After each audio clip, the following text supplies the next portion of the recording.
Nous voilà en Andalousie. Simon, qu'est-ce qu'on mange en Andalousie? Mais oui, alors qu'est-ce qu'on mange en Andalousie? En Andalousie, qui est la région qui se situe au sud de l'Espagne, nous mangeons bien évidemment différentes choses, comme par exemple le très connu gazpacho andalou. Il y a aussi l'adjo blanco, qui est aussi une soupe froide. Mais aujourd'hui, nous allons nous intéresser aux yemas. Les yemas sont des petites sucreries traditionnelles faites à base de jaune d'œuf et de sucre que l'on peut retrouver un petit peu partout en Espagne. Ils ont chacune plus ou moins leur spécificité de forme ou de recette. Et là, nous allons nous intéresser aux yemas de San Leandro, correspondant au monastère dont il est originaire. Et là, nous allons les agrémenter avec de la noix de coco pour un côté plus gourmand. Donc pour cette recette de yemas, nous aurons besoin de 12 jaunes d'œufs, de 200 g de sucre, d'environ 100 à 150 g de noix de coco, de 150 ml d'eau et de sucre glace. Alors vous allez me dire pourquoi autant de jaunes d'œufs? Parce qu'en fait, à la base, les vignerons utilisaient le blanc d'œuf pour clarifier ou purifier le vin. Et donc ils avaient cet excédent de jaune d'œuf dont ils ne savaient pas quoi faire, qu'ils ont donné aux nonnes dans les monastères et qui ont créé cette petite confiserie. Et donc c'est parti pour cette nouvelle recette jusqu'au goût du monde. Allez Marcel, on va en Andalousie.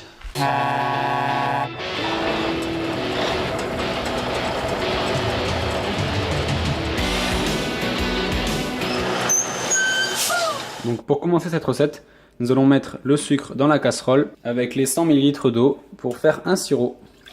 Et on porte notre sirop à ébullition. Une fois arrivé à ébullition et après une dizaine de minutes de cuisson, notre sirop est arrivé à la bonne température. On va pouvoir intégrer nos œufs. Donc on bat juste très légèrement nos jaunes d'œufs et on va les incorporer au sirop petit à petit, tout en mélangeant et en baissant le feu à feu très doux.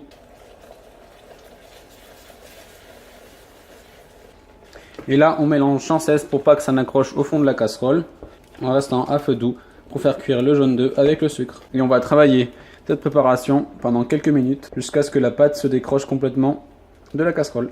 Après une vingtaine de minutes de cuisson, notre pâte se décolle bien de la casserole et quand on plante la cuillère dans la pâte, elle reste droite.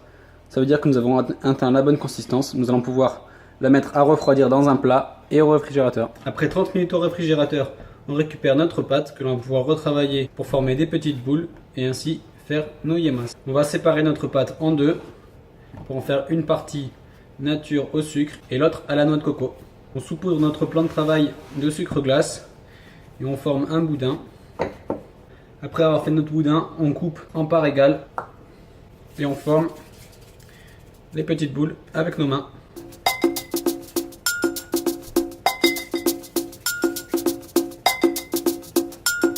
La particularité des yemas de San Leandro est qu'ils ont une forme de petite pyramide comme cela. Donc après avoir formé nos boules, on forme des petites pyramides. Les yemas de San Leandro ont une particularité d'avoir un glaçage sur le dessus. Alors nous allons réaliser un glaçage royal. Après avoir bien mélangé notre blanc d'œuf avec le sucre glace et un petit peu de jus de citron, notre glaçage est terminé. On va pouvoir y tremper nos yemas pour les glacer. Et après on va les déposer dans des petits moules, comme les moules à cupcake, le temps que le glaçage ne durcisse. Pour les yemas à la noix de coco, on intègre la noix de coco à l'intérieur de la pâte en l'y ajoutant au fur et à mesure que l'on travaille notre pâte.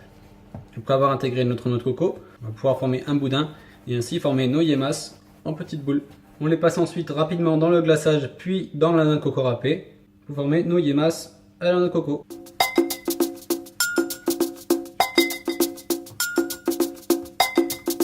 On place ensuite toutes nos yemas au réfrigérateur pour faire durcir le glaçage et après elles seront prêtes.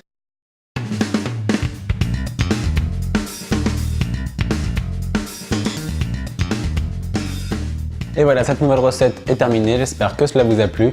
Dites-moi dans les commentaires si vous avez apprécié cette recette et si vous allez la refaire. Envoyez-moi une photo sur Instagram ou Facebook avec le hashtag jusqu'au goût du monde. N'hésitez pas à liker et partager la vidéo sur les réseaux sociaux. Cette vidéo était donc un petit peu spéciale avec la participation de mon cousin Clovis qui est parti en voyage. Là, comme il l'a dit, il était en Andalousie au sud de l'Espagne.